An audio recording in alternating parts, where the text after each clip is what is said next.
Hello everyone, welcome back and thank you so much for joining me. Na Mpumelelo o postile picture ka go ya bontshe le gore o ba iketlile gomme ke ga defense tsa go di mmotsa gore bona wena wa ke thata ko wena le kgarebe le leng gore le ya ke thata ebile le ya ke tlhompha go mmetire le yena poster ya gagwe re yena o bontsha site la gagwe la go ba mzulu ba re o mzulu ka wena ka gobane mosetsana wa Motswana a re gore ke be mozulu ke ka lebaka la gore ngwana ka ke mozulu so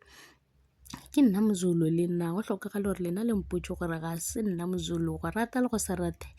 ke nna part of a Zulu family so ngwanaka ke mozulu so le nna ke nna mozulu nna le ngwanaka re ya mo go iwan go rata le go sa rate le ge le ka bolela eng ke nna ntombazane ya mozulu re re halala wena tirelo ko wena ngwetsi ya mazulu go rata le go se rate it's ita go bolediwa ka bo Gogo Scotteni bo Queen Loli bo Boiti wena o itsene wa tseba gore e se tempo ke eng gomme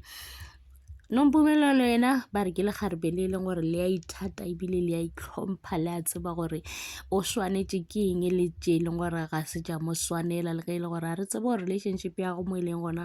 e tsamaya bjang ka ge e le gore yena le gale wa iperekela o itirela dilo tša gago gomme tirelo le yena ra bona di-brand matšatšinyana di mošetše ka morago di a molwela di phele di re tirelo